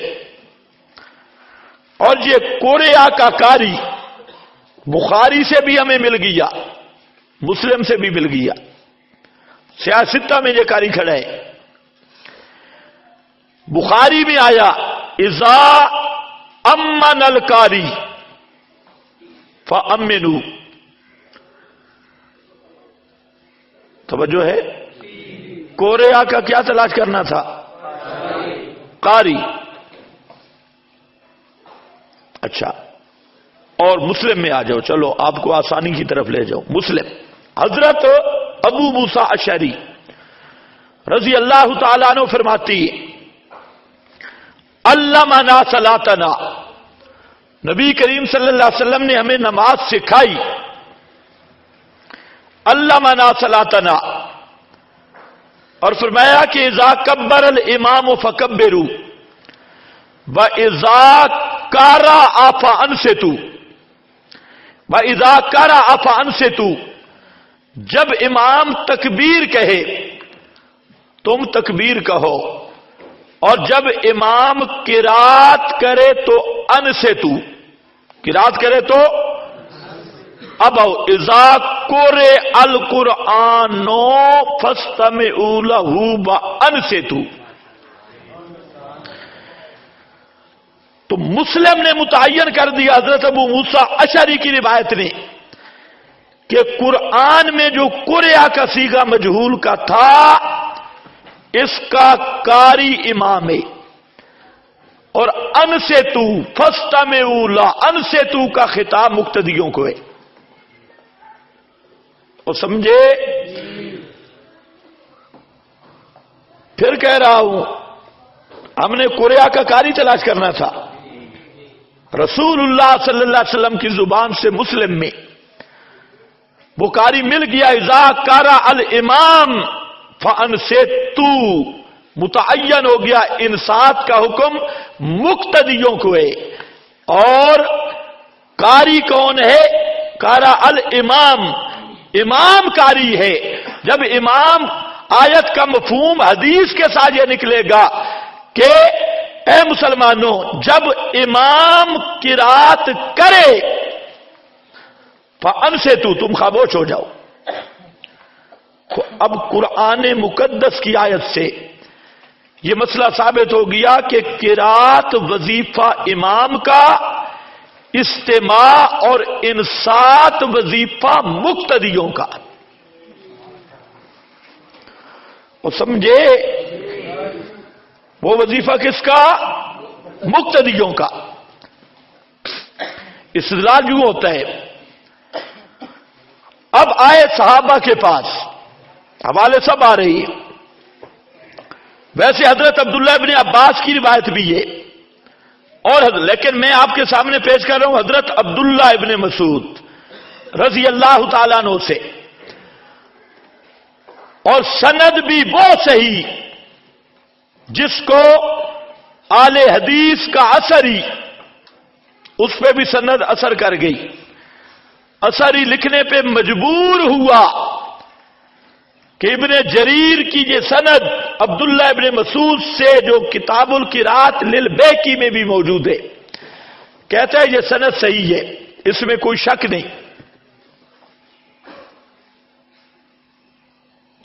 یہ بیکی کی قرات خلف الامام ہے، اس میں بھی، لیکن وہ بعد میں حوالہ میں دیتا ہوں، پہلے ذرا بات سمجھو کہ حضرت عبداللہ ابن مسعود رضی اللہ تعالی عنہ کے ساتھ ایک آدمی نے نماز پڑھی،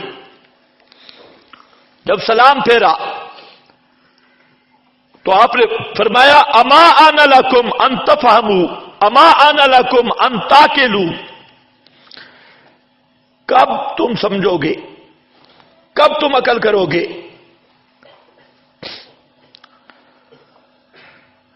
انصت للقرآن کما امرکم اللہ، انصت للقرآن کما امرکم اللہ، قرآن کے ساتھ انصات کر جیسے اللہ نے تمہیں حکم دیا، اور اللہ نے حکم کیا دیا اذا قرئ القرآن فاستمعوا له وانصتوا۔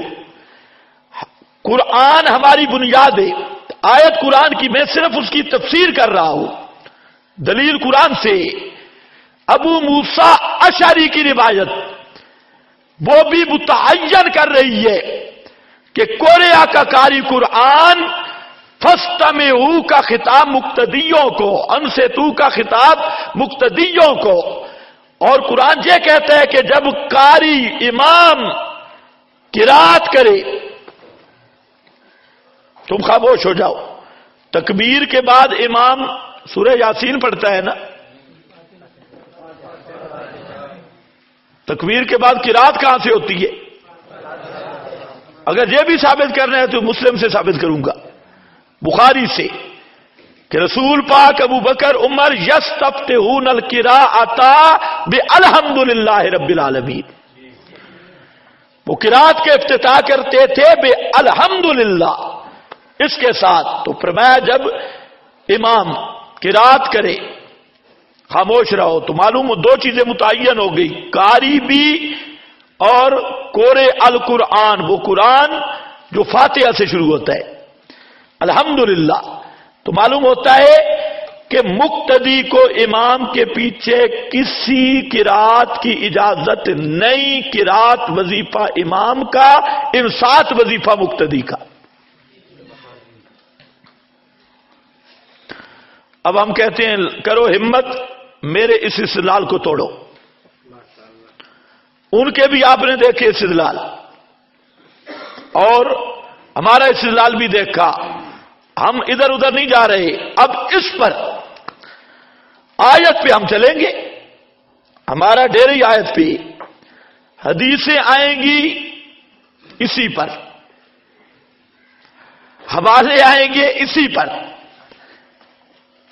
کہ قرآن یہ کہتا ہے کہ مقتدی کو امام کے پیچھے پڑھنے کی اجازت نہیں.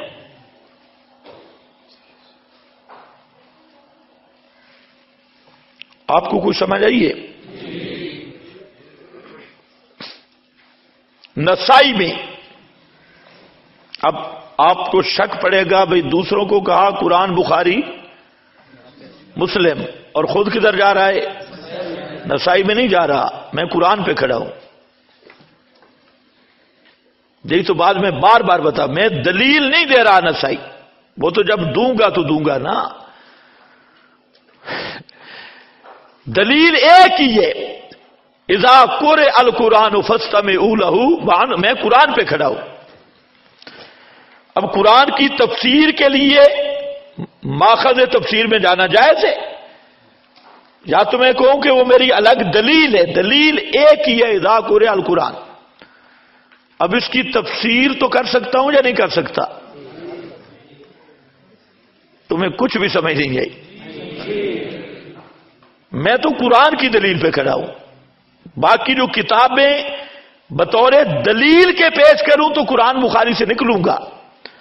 ہم کہتے ہیں تم بھی آیت قرآن کی پڑھو، پھرتے رہو جہاں مرضی، لیکن دلیل اسی کو ثابت کرو. وہ تو الگ بات سے. شرط تو یہ ہے کہ دلیل کے طور پہ قرآن بخاری مسلم چلے گی. اس بات کو اچھی طرح سمجھو. نسائی میں امام نسائی نے باب قائم کیا اور باب بھی آیا اذا قرئ القرآن فاستمعوا لہ وانصتوا. یہ باب قائم کیا ہے، اذا قرئ القرآن فاستمعوا. یہی آیت لکھی اور نیچے حدیث لایا امام ابو ہریرہ کی، حضرت ابو ہریرہ کی. اور اس میں کیا لایا؟ میں کیا کہنا چاہتا ہوں کہ امام نسائی نے بھی اس آیت کا یہی معنی سمجھا کہ مقتدی کو امام کے پیچھے قرات کرنے کی اجازت نہیں. اوپر یہ باب چیپٹر قائم کیا اور نیچے حدیث لایا حضرت ابو ہریرہ سے، اذا قرأ الامام فانصتوا، اذا قرأ الامام فانصتوا، جب امام پڑھے تم خاموش رہو. تو میں نے آپ کے سامنے عرض یہ کیا کہ قرئ مجہول قاری کی تلاش ہے، اور رسول اللہ صلی اللہ علیہ وسلم کے فرمان سے قاری مل گیا. فاستمعوا بھی متعین ہو گیا، انصتوا بھی متعین ہو گیا. اس مسلم کی حدیث کو ساتھ ملانے سے مسئلہ یہ نکلا کہ امام قرات کرے، مقتدیوں پر انصات واجب، استماع واجب. مقتدیوں کو پڑھنے کی اجازت تو نہیں.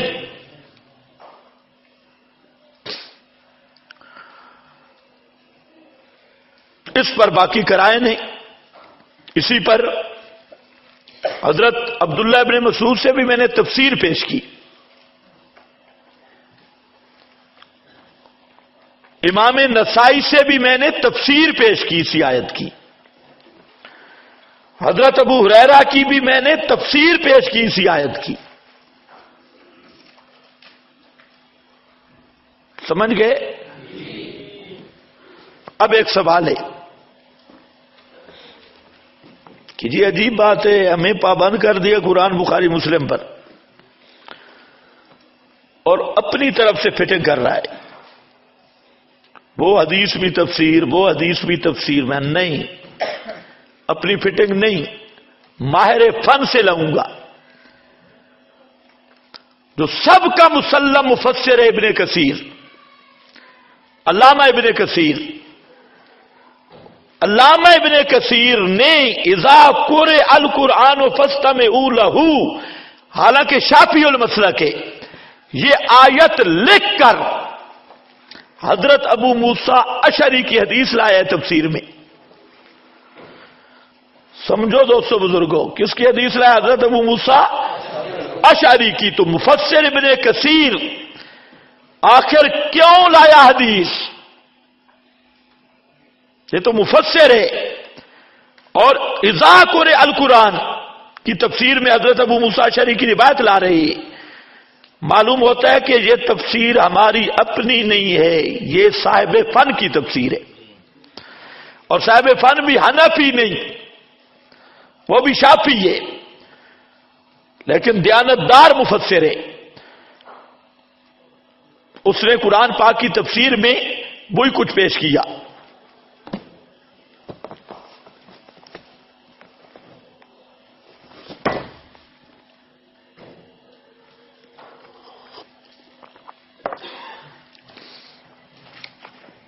یہ تفسیر ابن کثیر ہے،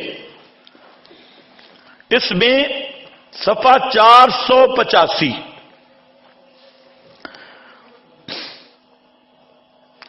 فرماتے ہیں امر تعالی بالانصات عند تلاوتہ، امر تعالی بالانصات عند تلاوتہ اعظاما لہ و احتراما، اعظاما لہ و احتراما، قرآن کریم کے ادب کی وجہ سے آداب قرآن میں اللہ نے انصات کا حکم دیا۔ اور آگے فرماتی ہیں وَيَتَأَكَّدُ ذَلِكَ فِي الصَّلَاةِ الْمَكْتُوبَةِ، يَتَأَكَّدُ ذَلِكَ فِي الصَّلَاةِ الْمَكْتُوبَةِ، یہ انصات والا حکم اور پکا ہو جاتا ہے صلاۃ مکتوبہ میں، فرض نمازوں میں۔ یہ لکھ کر فرماتی ہیں اذا جہر الامام بالقراءۃ کما رواہ مسلم من حدیث ابی موسیٰ الاشعری رضی اللہ تعالی عنہ قال قال رسول اللہ صلی اللہ علیہ وسلم انما جعل الامام لیؤتم بہ فاذا کبر فکبروا واذا قرأ فانصتوا۔ تمہیں بولنے کی تو عادت ہے نہیں، اب اللہ کرے میں یہی گمان کروں کہ آپ کو سمجھ آ گئی ہے، کتنا تکرار میں نے کیا۔ ہاں بھائی اذا قرأ فانصتوا، تو اس حدیث کو قرآن کی تفسیر سمجھنا یہ ہماری اپنی طرف سے نہیں، یہ علامہ ابن کثیر مسلم مفسر ہے، اس نے کہا۔ تو بس یہاں پر سٹاپ لگا دو، آیت قرآن پہ ہم کھڑے ہیں۔ اب لائیں گے بخاری اذا امن القاری فامنوا اذا قال الامام غیر المغضوب علیہم ولا الضالین فقولوا آمین۔ یہ حدیث بھی بتا رہی ہے بخاری کی، ابھی دلیل کے طور پہ نہیں پیش کر رہا، آپ میرا انداز سمجھ رہے ہیں؟ دلیل کون سی ہے؟ وہی ابھی ادھر ہیں، جب دلائل پہ آئیں گے تو وہ دلیل کے طور پہ پیش کریں گے۔ ابھی ہم قرآن پہ کھڑے ہیں اور ہمارا دعویٰ ہے کہ ہمارا موقف قرآن میں موجود ہے، مسئلہ قرآن میں ہے۔ اذا قال الامام غیر المغضوب علیہم ولا الضالین، یہ کون سا سورہ فاتحہ سورہ یاسین ہے؟ کون سی سورت ہے؟ جب امام سورہ فاتحہ پڑھے گا، آگے فرمایا مقتدیو تم نے آمین کہنی ہے، مقتدیو تم نے یہ بھی بتا رہی ہے آیت اے حدیث کہ اس آیت کا یہی معنی ہے کہ فاتحہ امام پڑھے گا اور مقتدی خاموش رہیں گے، آخر پہ کہیں گے آمین، فقولوا آمین۔ اور آمین بھی کیا ہے؟ دعائے، آمین بھی کیا ہے؟ دعائے۔ خیر اس کو ہم اور طرف بھی لے جائیں گے، اور من کان لہ امام فقراۃ الامام لہ قراۃ پہ بھی لائیں گے کہ آمین بھی کیا ہے؟ دعائے۔ لیکن بخاری کی یہ دونوں احادیث امن القاری، یہ بھی اسی آیت کی توضیح کے طور پہ قال الامام غیر المغضوب علیہم اسی آیت کی تائید کے طور پہ، تفسیر کے طور پہ ابو موسیٰ اشعری کی روایت، آیت کی تفسیر کے طور پہ حضرت ابو ہریرہ کی روایت، آیت کی تفسیر کے طور پہ علامہ ابن کثیر کا حوالہ، آیت کی تفسیر کے طور پہ نسائی کا حوالہ، آیت کی تفسیر کے طور پہ اور حضرت عبداللہ ابن مسعود کا حوالہ بھی آیت کی تفسیر کے طور پہ۔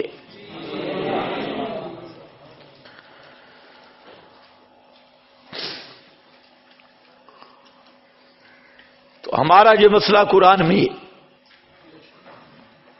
توجہ ہے نا۔ اب اس کا ایک طریقے، جب قرآن میں یہ مسئلہ آ گیا، تفسیر ہو گئی، قرآن کی آیت ہمیں سمجھ آ گئی، تو مسئلہ بن گیا قرآنی۔ اس لیے اب قرآن حاکم کتاب ہے، روایات کو قرآن پر نہیں چڑھایا جائے گا، جتنا قدر قرآن سے ثابت ہوا پیغمبر کی تفسیر سے، اور باقی سب اس کی تائیدیں ہیں۔ تو مسئلہ یہی نکل آئے گا کہ قرات امام کا وظیفہ ہے، مقتدی کا وظیفہ نہیں۔ جب اتنی بات ثابت ہوگی، غیر مقلدین کا پورا مذہب کا ستیہ ناش ہو جائے گا۔ بس یہی ہم چاہتی ہیں۔ روایتوں کی بات لڑائی بعد بھی، تو یہ استدلال ان کے باپ اعلی ادنا سے بھی نہیں ٹوٹ سکتا۔ ذرا توڑے تو ہمیں کیا ضرورت ہے کثرت ادلہ کی؟ ہمارے امام نے تو کہا العبرۃ لقوت الدلیل لا لکثرتی۔